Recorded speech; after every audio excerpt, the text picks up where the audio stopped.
जय बोलो देवादिदेव 1008 श्री भगवान महावीर स्वामी की जय जय जय। अहिंसा परमो धर्म की जय जय जय। परम पूज्य आचार्य गुरुवर श्री विद्यासागर जी महाराज जय जय जय। बोले परम पूज्य मुनि श्री प्रमाण सागर जी महाराज के, मुनि श्री निर्वेक सागर जी महाराज के, मुनि श्री संधान सागर जी महाराज के। नमोस्तु गुरुवर।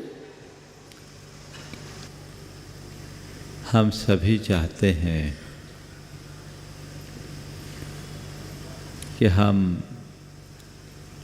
अच्छा से अच्छा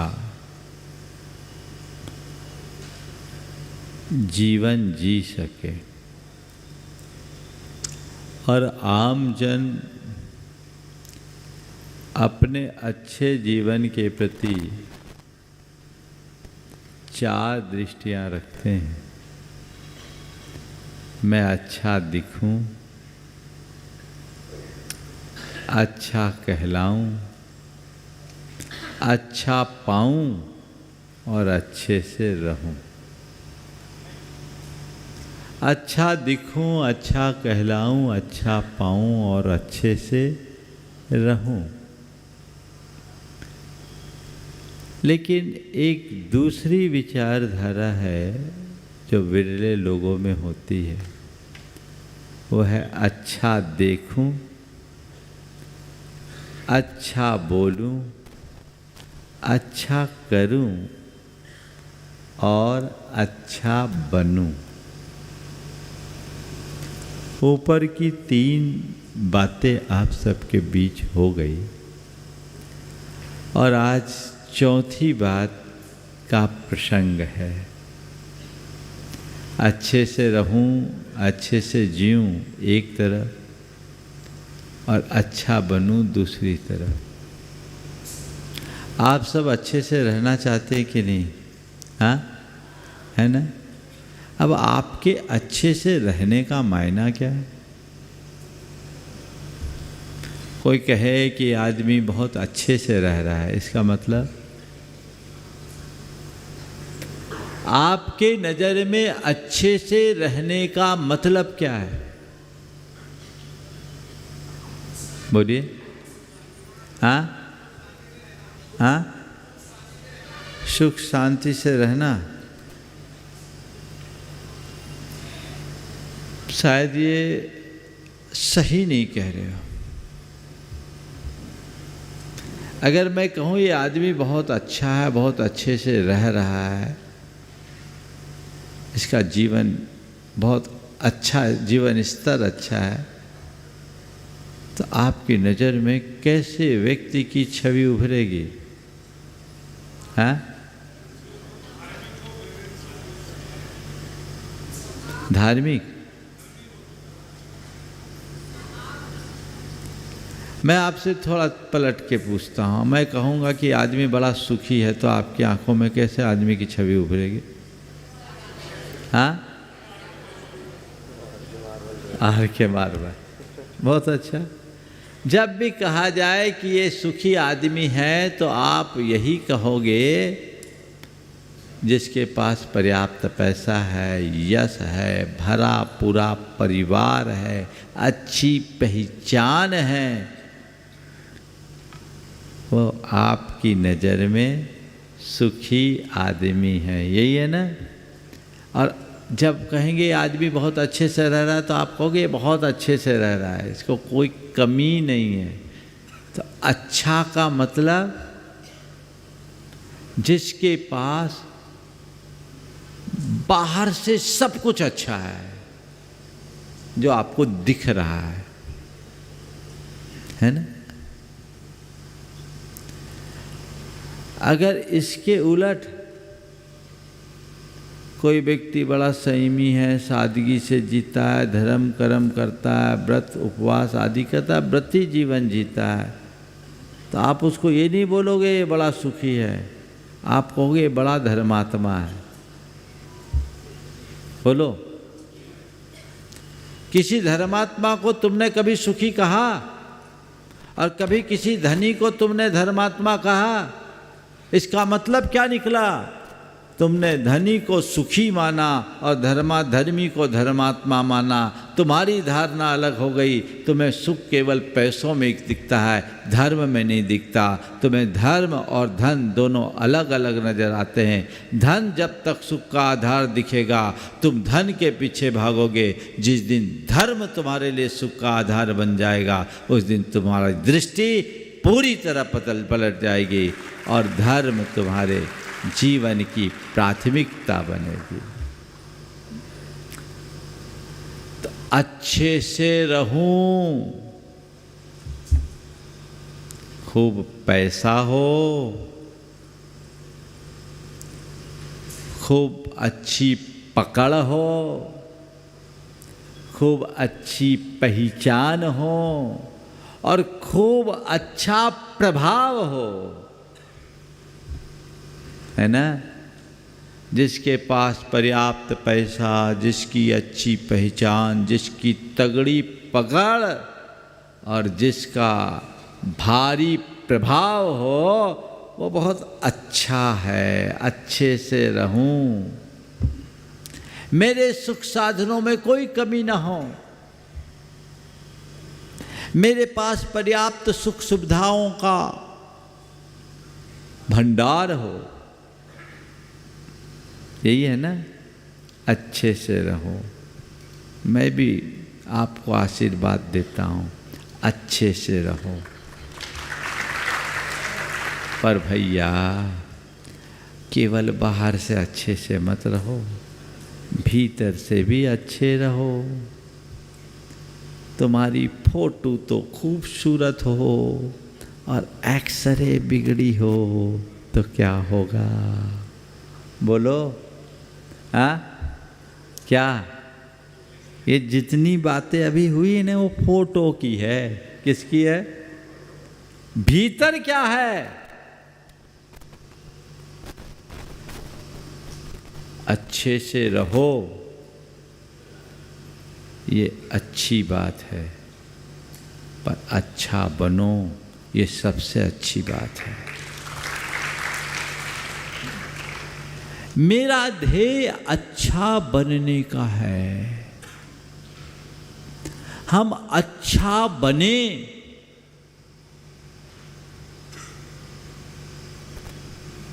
अच्छा बनने के लिए क्या करना होगा? बोलो, अच्छा बनना तो चाहते हैं ना आप लोग? अच्छा बनने के लिए क्या करना होगा? अच्छे का अच्छा करना होगा ना। कल मैंने आप लोगों से कहा था कि एक एक्सरसाइज कीजिएगा कि इस जीवन में मैंने कौन कौन से अच्छे काम किए। कितने लोगों ने किया? थोड़ा हाथ उठाएंगे? एक उठ रहा है, बताओ मतलब क्या? दूसरा उठ रहा है। तो तुम लोग केवल प्रवचन सुनने आते हो तो कुछ नहीं होगा। ऐसा प्रवचन सुन के कुछ नहीं होगा। बस घंटे भर का तुम्हारा, घंटे भर के लिए मन रम सकता है। ये बोल रहे कोशिश की, कुछ समझ में नहीं आया। अब एक बार एक आदमी को पकड़ा गया, वो मरा सपने में। तो सपने में मरा तो उसने जिंदगी भर बहुत पाप किया था। तो उससे कहा कि भैया तूने जीवन में कोई अच्छा काम किया है तो बता दे, तो हम तुम्हारी फाइल ठीक कर देंगे और तुम्हें हम नरक से स्वर्ग पहुंचाने की व्यवस्था कर देंगे। बहुत माथा पच्ची की और फिर बहुत देर बाद आए, बोला मैंने एक बार चवन्नी का दान किया था। चवन्नी का दान किया था। बोले बहुत अच्छी बात है, चवन्नी का दान किया था। लाए कहाँ से थे? बोले एक की अठन्नी चुराई थी। चवन्नी का दान किया था, लाए कहाँ से थे? बोले एक की अठन्नी चुराई थी। बोले अठन्नी चुरा के चवन्नी के दान करने वालों की स्वर्ग में जगह नहीं है, जाओ नरक में। शायद समझ में इसीलिए नहीं आया होगा। कुछ हो तब तो आए। हम एक्सरसाइज करें। मैं मानता हूँ आपने बहुत अच्छा किया, लेकिन एक बात ध्यान रखना, आज उससे आगे बढ़ो। अच्छा करने वाला अच्छा बने ये कोई जरूरी नहीं है। मैं आपको अच्छा करता दिख रहा हूँ, मैं एक साधु हूँ, अच्छी चर्या का पालन कर रहा हूँ, अच्छा प्रवचन दे रहा हूँ, मेरा व्यवहार आप सबको अच्छा लग रहा है, जो मैं देखने में आ रहा हूँ सब अच्छा अच्छा है, पर मैं भीतर से अच्छा रहूं ये कोई जरूरी नहीं, कोई जरूरी नहीं। जितने व्यक्ति अच्छा करते दिख रहे हैं वे अच्छा बने, अंदर से अच्छा हो ये कहा नहीं जा सकता। हालांकि ऐसा सोच के दूसरे के अंदर घुसने की कोशिश मत करना। महाराज ने कहा अच्छा दिखने वाला अच्छा ना हो, ऐसा भी संभव ऐसा है, लेकिन तुम्हें ऐसा मत नहीं करना। तुम्हें तो जैसा दिख रहा है धर्मी के तो बाहरी रूप को देखकर श्रद्धान कर लेना, तभी तुम्हारा कल्याण होगा। लेकिन खुद को हमेशा भीतर से झांकने की कोशिश करना। सामने वाले की फोटो देखो और खुद का एक्सरे पर नज़र रखो, तब जीवन सुधार सकोगे। मैं अच्छा कर रहा हूँ इतने मात्र से आत्मसंतुष्टि नहीं होनी चाहिए, आत्मसंतोष नहीं करना। मैं अच्छा बन पा रहा हूँ या नहीं मुझे ये देखना है। मैं अच्छा बना हूँ या नहीं मुझे ये देखना है।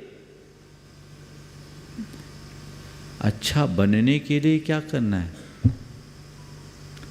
जिनसे मैं बुरा होता हूँ उनसे बचना है। मुझे बुरा कौन बनाता है?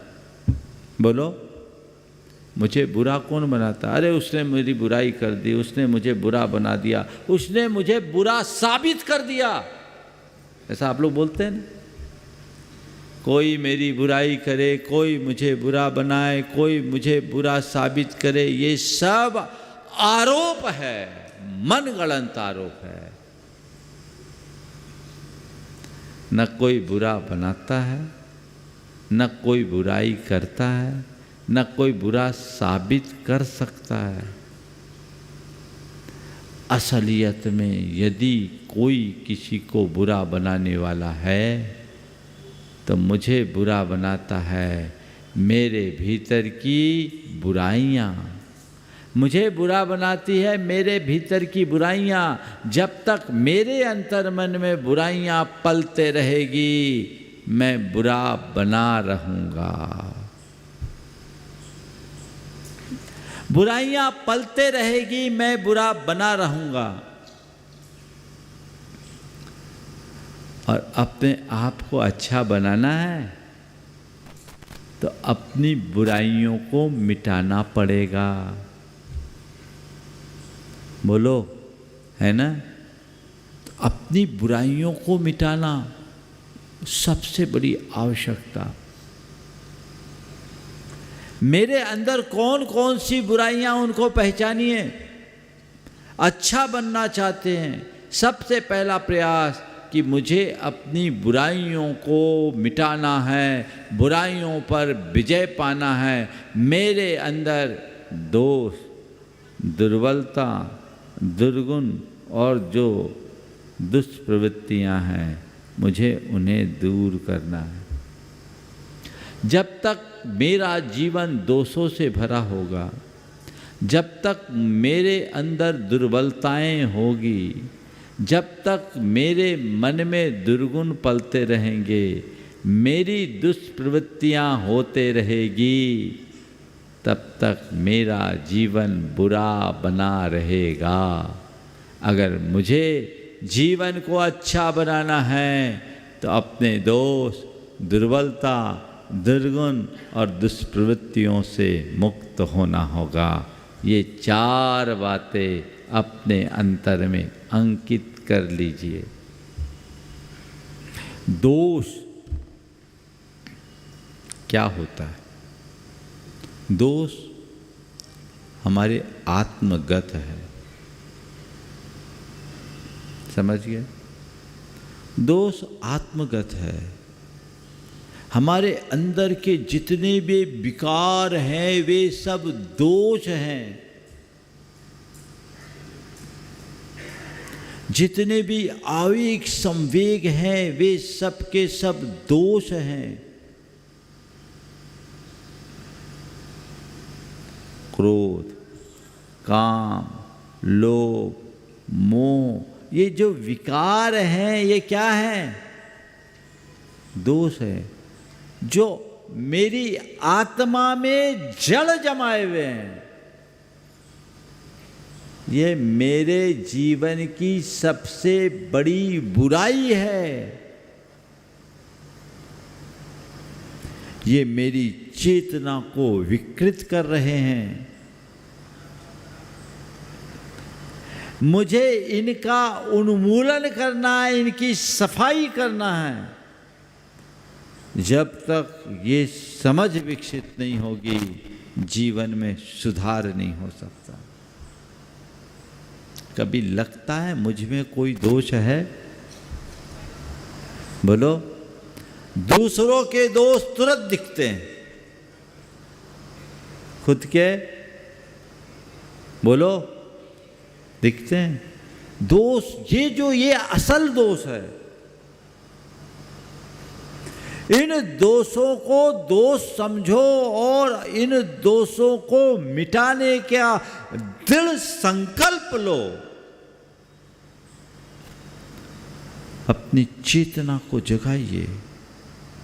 हृदय में जब ऐसा संकल्प जागृत होता है तो जीवन का रूपांतरण शुरू हो जाता है। काम, क्रोध, लोभ, मोह जैसे जितने भी विकार हैं, मुझे इन विकारों से मुक्त होना है। ये विकार मेरी चेतना को बीमार करते हैं। मुझे इनसे मुक्त होना है। महाराज आप बोल रहे हो, समझ में तो आ रहा है। इससे मुक्त कैसे हो ये आप बता दो तो हम तो अभी छुट्टी पा लें। थोड़ी देर में बताऊंगा। मुझे चारों बातें करनी है, पर दोष को दोष समझिए। क्या है दोष, इसे पहचानिए। दूसरे नंबर पर दुर्बलता। दुर्बलताएं स्वभावगत होती, दोष भावगत, जो आत्मा का है। काम, क्रोध, लोभ, मोह ये सब भाव है। दुर्बलताएं स्वभावगत होती। स्वभावगत क्या है? कई लोगों की दुर्बलता होती है अधीरता की, हड़बड़ी। कई लोगों की दुर्बलता होती है जल्दी प्रतिक्रिया देने की। कई लोगों की दुर्बलता होती है बीच में बोलने की। कई लोगों की दुर्बलता होती है बात बात में टोका टाकी करने की। कई लोगों की दुर्बलता होती है अनावश्यक रूप से डरने की। कई लोगों की दुर्बलता होती है मन में सदा चिंता करने की। भांति भांति की दुर्बलताएं आपने पाल रखी है। शरीर से दुर्बल होने वाला व्यक्ति फिर भी सफल हो सकता है, सुखी रह सकता है, लेकिन दुर्बल स्वभाव वाला व्यक्ति कभी सुखी नहीं होगा। स्वभावगत दुर्बलता को दूर करना हमारा लक्ष्य होना चाहिए। चिन्हित कीजिए। मैंने कल भी बोला था आप लोगों से, कागज पेन लीजिए और नोट करते रहिए तो इन प्रवचनों का आनंद होगा और वो आपके जीवन में कोई बड़ा परिवर्तन घटित कर पाएंगे।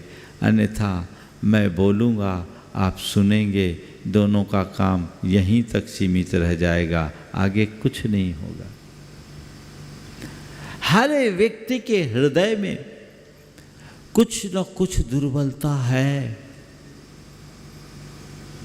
अपनी दुर्बलताओं को पहचानिए, उन्हें चिन्हित कीजिए, नोट कीजिए। ये मेरे जीवन की दुर्बलताएं हैं जो मेरे व्यक्तित्व को खोखला बना रहे हैं और जिनके कारण मुझे दुखी होना पड़ता है। चिन्हित करेंगे आप लोग? मुझे मालूम है कल भी पूछूंगा तो आपका वही रवैया होगा जो आज। क्यों? क्यों? जो सारी जिंदगी बीमार बने रहना चाहता है उसे भगवान भी ठीक नहीं कर सकते। तुम लोगों को सुखी नहीं होना है, क्योंकि तुम अपनी जिस स्थिति में हो उसी में अपने आप को सुखी मान रखे हो। बोलो हो कि नहीं? हाँ, दवाई खाने की फुर्सत ही नहीं है, तुम प्रिस्क्रिप्शन घोट करके पी लोगे, दवाई नहीं खाओ। क्या हाल है? कैसे होगा जीवन का उत्थान? ये हमें तय करना है, समझना है और इस दिशा में गंभीरता से विचार करना है। अपनी दुर्बलताओं को पहचानिए, उन्हें चिन्हित कीजिए, रेखांकित कीजिए। ये दुर्बलताएं हैं। फिर है दुर्गुण। दुर्गुण क्या होता है? भावगत दोष, स्वभावगत दुर्बलता और प्रवृत्तिगत दुर्गुण। कईयों की कई तरह की प्रवृत्ति होती। वो प्रवृत्तिगत जितने भी दुर्गुण हैं, उन दुर्गुणों को आप चिन्हित कीजिए। दुर्गुण को हम दूसरे रूप में ये भी कह सकते हैं, आपकी जितनी बुरी आदतें हैं उनको नोट कीजिए। जैसे कई लोगों की आदत व्यसन करने की, ये दुर्गुण है, इससे बाहर होना। कईयों की आदत अपशब्द बोलने की, ये दुर्गुण है, इससे बाहर होना। कई लोगों की आदत झूठ बोलने की, ये दुर्गुण है, इससे बाहर आना।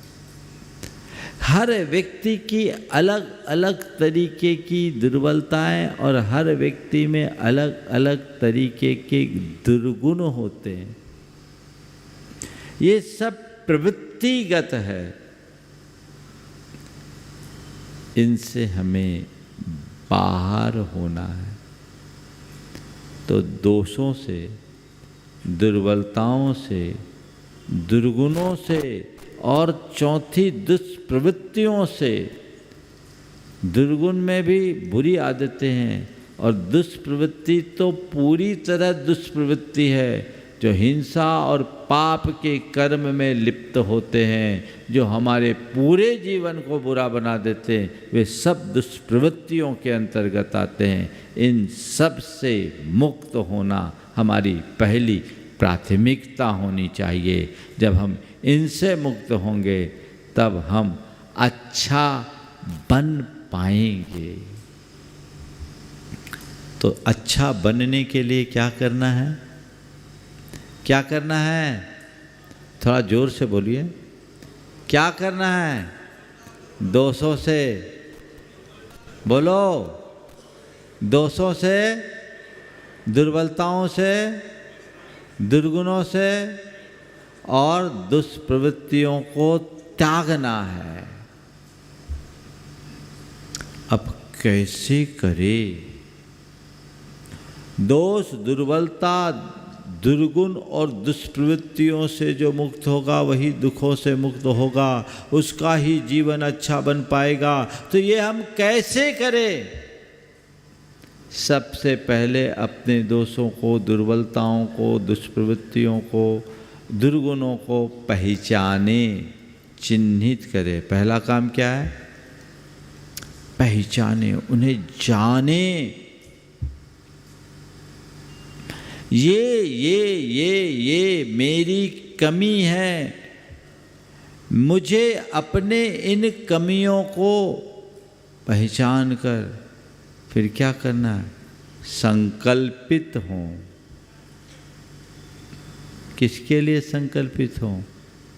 मुझे इनसे मुक्त होना है, मुझे इनसे बाहर निकलना है, मुझे इन्हें छोड़ना है, मुझे इन्हें त्यागना है। ये मेरे शत्रु हैं, मुझे इन्हें मिटाना है। ऐसा वज्र संकल्प। पहचान के बाद जब मन में संकल्प जगता है तब जीवन में परिवर्तन की शुरुआत होती है। जो पहचानेगा ही नहीं वो संकल्पित कैसे होगा? तो पहले पहचान और उसके बाद संकल्प, पक्का संकल्प, मजबूत संकल्प, दृढ़ संकल्प, वज्र संकल्प कि मुझे इनसे बाहर आना ही है, बचना है।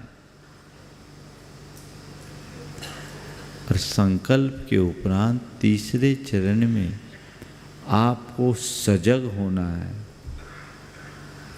मैं अपने संकल्प को निभा पा रहा हूं या नहीं, अपने संकल्प में कितना स्थिर रह पा रहा हूं।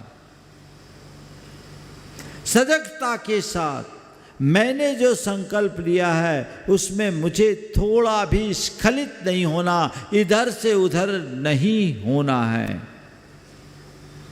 मन में जब हम ऐसी पक्की धारणा बनाते हैं तब मेरे हृदय में अपने संकल्पों के प्रति स्थिरता आती है, दृढ़ता आती है। कई बार आप लोग थोड़ा बहुत देखते हैं, अपने दोषों को नोटिस करते हैं, नोटिस करने के उपरांत उसके लिए संकल्पित भी होते हैं, सजग नहीं हो पाते। संकल्प लिए और इधर संकल्प लिए, इधर टूट गया। मैं सम्मेद शिखर जी में वंदना कर रहा था, एक नव दंपति पारसनाथ टोक में मुझे मिल गए। मुझे देखा, पत्नी बहुत प्रसन्न हुई। उसने पति से कहा, देखो आज महाराज श्री के साथ इतने बड़े तीर्थ क्षेत्र में पारसनाथ भगवान की टोक में दर्शन करने का अवसर मिला है, आप आज से गुटखा मसाला छोड़ दो, गुटखा मसाला छोड़ दो। उसने पत्नी की बात को स्वीकार किया और तुरंत छोड़ दिया। मैंने कहा बहुत अच्छी बात है भाई, तुम पारसनाथ भगवान के चरणों में ये छोड़ रहे हो, हमारी साक्षी है, पक्का रहना, इसमें कोई ढिलाई मत करना। जी महाराज जी, आज से जीवन भर के लिए गुटखे मसाले का त्याग। मैं वहीं सामायिक में बैठ गया। वो लोग कुछ पूजा पाठ किए, कुछ खाए पिए होंगे। मैं जब नीचे उतर रहा था और डाक बंगला के लिए जैसे मुड़ने को था, एक डोली वाला खैनी ठोक रहा था। खैनी समझते हैं ना, तंबाकू का एक उत्पाद। तो वो डोली वाला खैनी ठोक रहा था और वो आदमी उसके आगे हाथ बढ़ा दिया, हाथ बढ़ा दिया। मैंने उसे देखा और कहा, बन गए भिखारी, बन गए भिखारी। अभी ऊपर संकल्प लेकर आए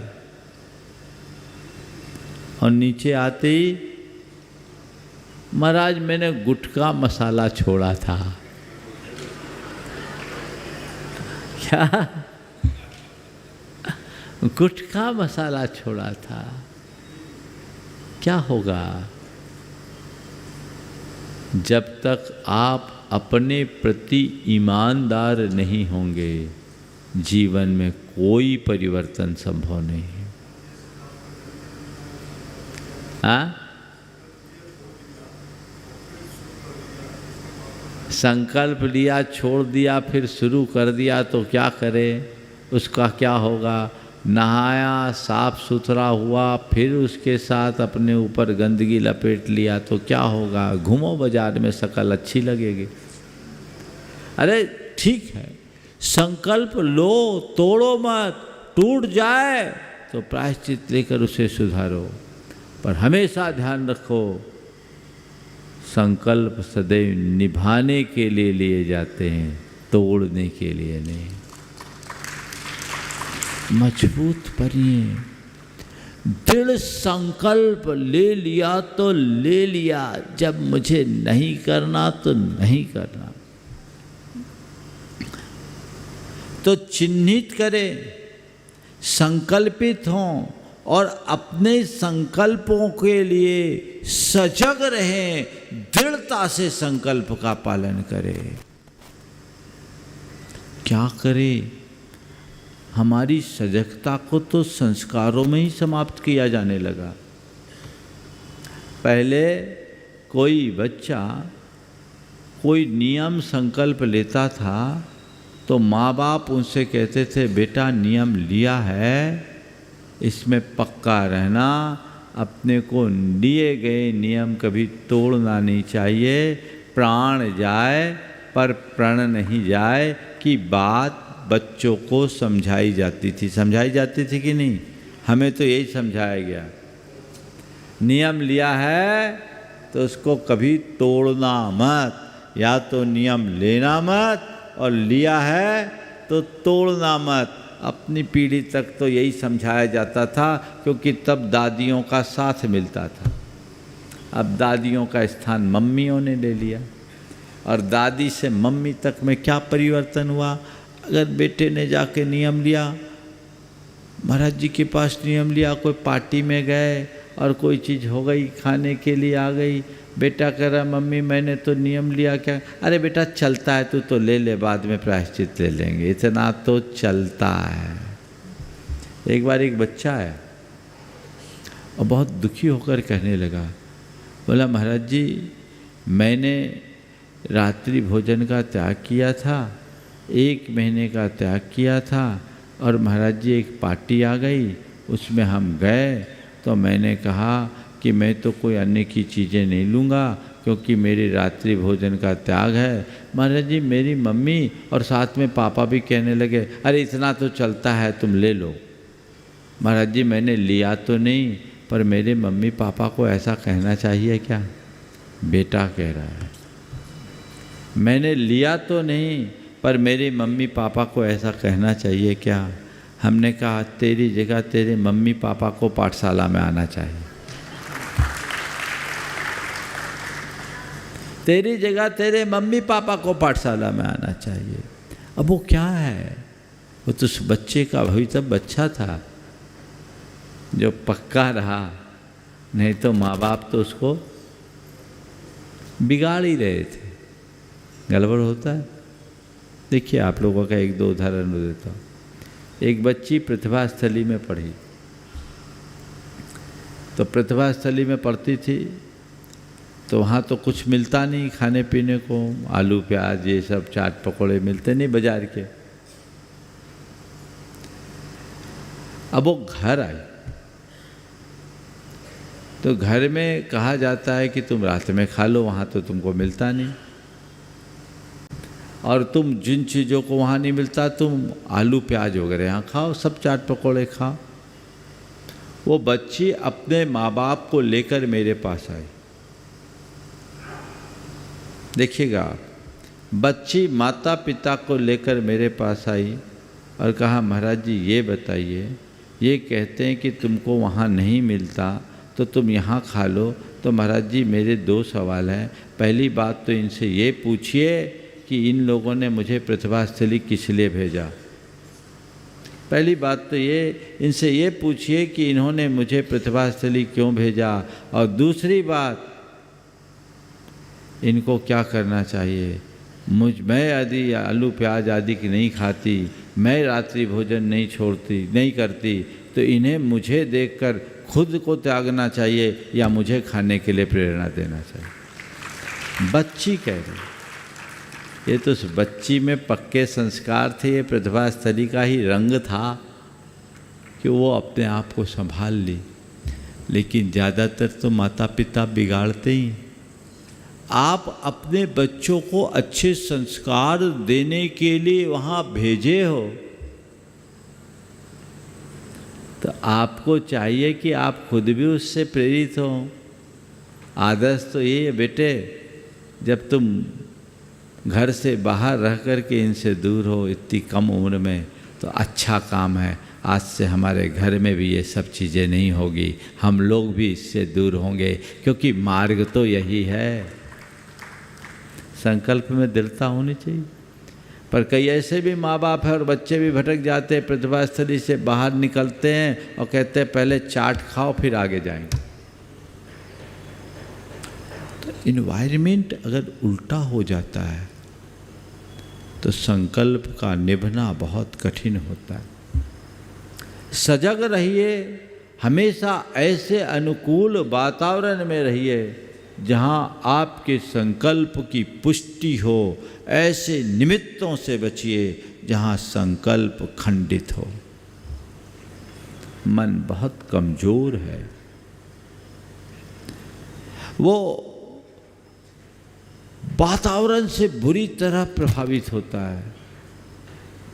तो हमें सब प्रकार के शारीरिक, भौतिक, मानसिक परिस्थितियों से दूर रहना है जो हमारे संकल्प को शिथिल करते हैं, और ऐसी भौतिक और मानसिक स्थितियों को निर्मित करना है जिससे हमारे संकल्प पुष्ट होते हैं।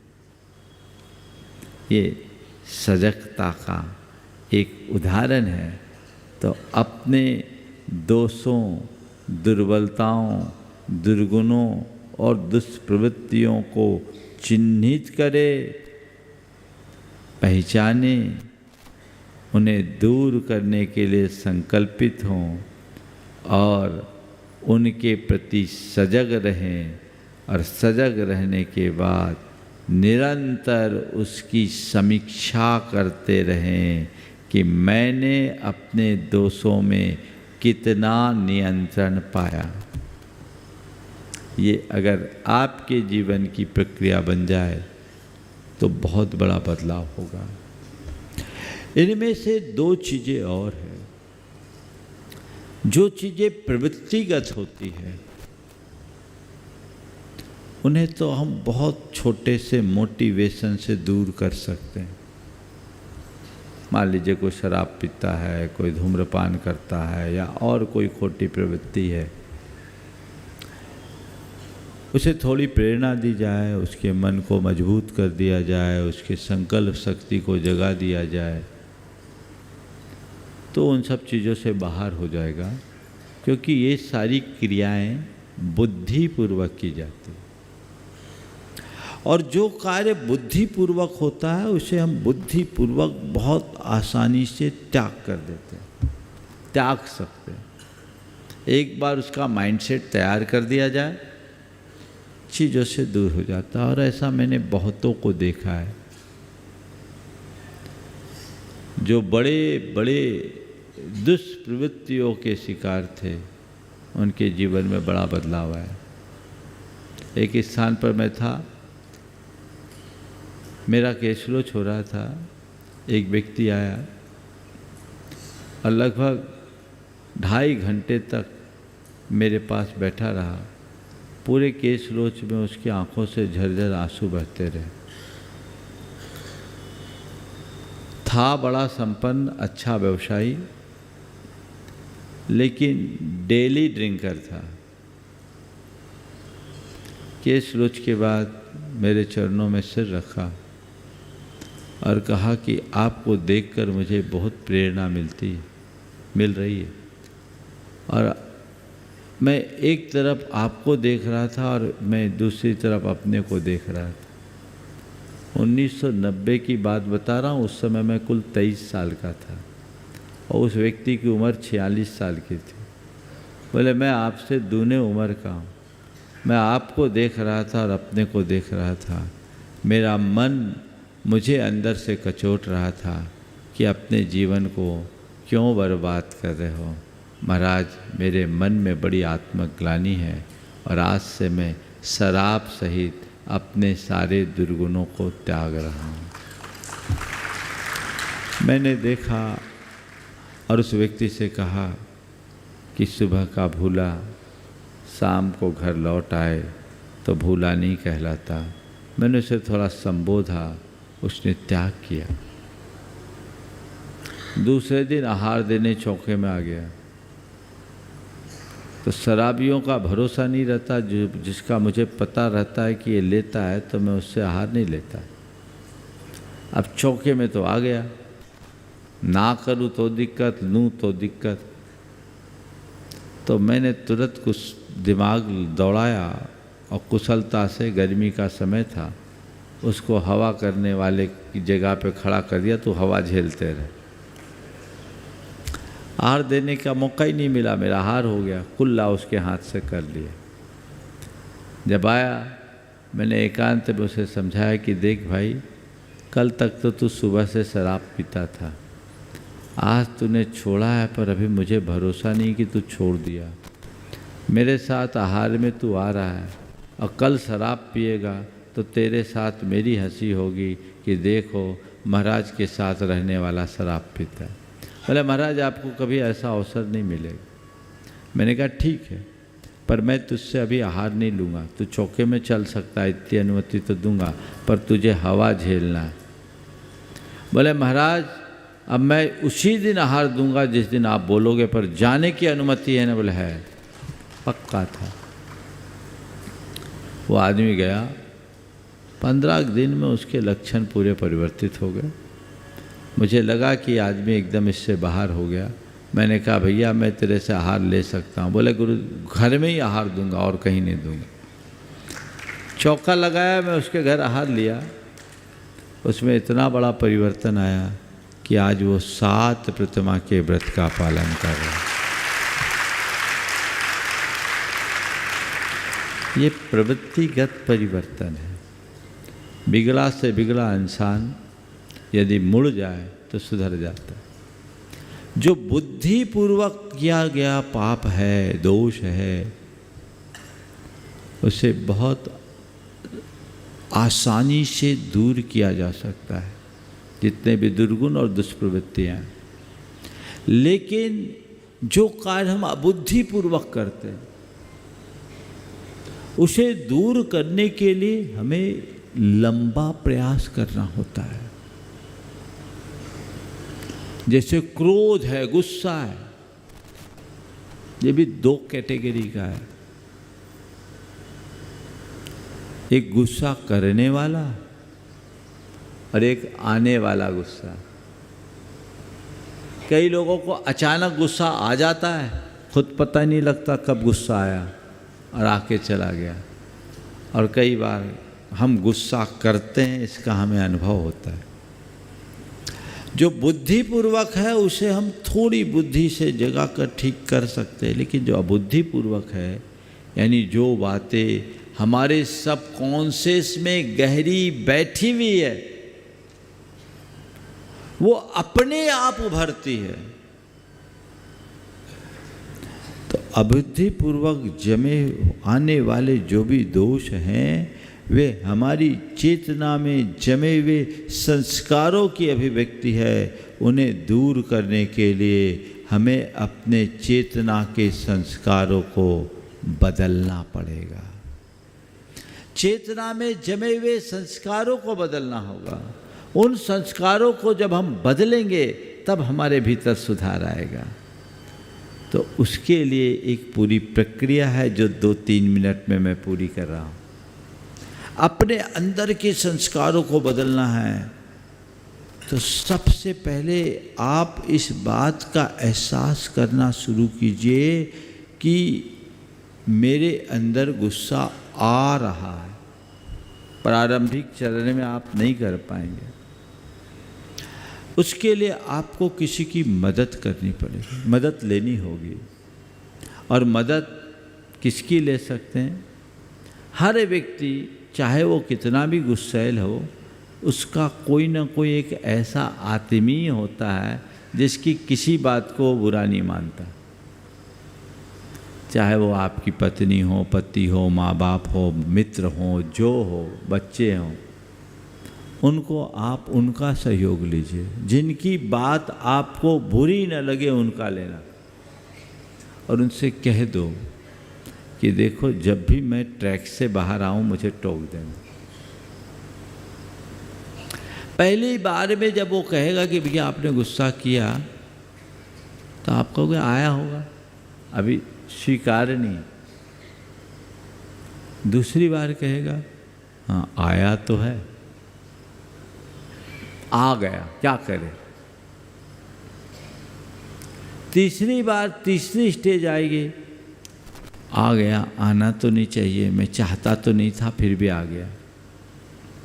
चौथी स्टेज ये, गलत आया, नहीं आना चाहिए थे, यहाँ गुस्सा करने की ज़रूरत नहीं थी, नहीं ठीक नहीं है। पांचवी स्टेज ये बुरा है, ये धीरे धीरे सुधार की दिशा है, गुस्सा बुरा है, ये नहीं होना चाहिए। छठवीं स्टेज अंदर से पश्चाताप और प्रायश्चित का भाव। छठी स्टेज पश्चाताप और प्रायश्चित का भाव कि नहीं मुझे इससे बचना है। सातवीं स्टेज आपके अंदर ऐसी अवेयरनेस आई, गुस्सा आ रहा है, नहीं मुझे इसे रोकना है तुरंत, और निकल गया, माफ़ करना, गुस्सा आ गया। और आठवीं स्टेज गुस्सा उठने को है, उससे पहले ही नहीं, मुझे गुस्सा को आने ही नहीं देना, ये मेरी दुर्बलता है और हम क्षमा मांगें। ये सुधार, और इस सुधार के लिए जब भी आपको गुस्सा आए एक अभ्यास कीजिए, जैसे पता लगे अपनी निंदा करिए, आलोचना कीजिए और 9 बार नमोकार पढ़िए, इस भाव से कि दोबारा मैं इसकी पुनरावृत्ति नहीं करूँगा। आपके अंदर सुधार की प्रक्रिया शुरू होगी। और निरंतर आत्म सुझाव दीजिए, मुझे शांत रहना है, मुझे शांत रहना है। ये सब कॉन्शियस में जब तक ये बातें नहीं उभरेगी तब तक जीवन में परिवर्तन नहीं आएगा। तो ये परिवर्तन हमारे हाथ में है, हम चाहें तो वो सब प्राप्त कर सकते हैं। बोलिए परम पूज्य आचार्य गुरुवर श्री विद्यासागर।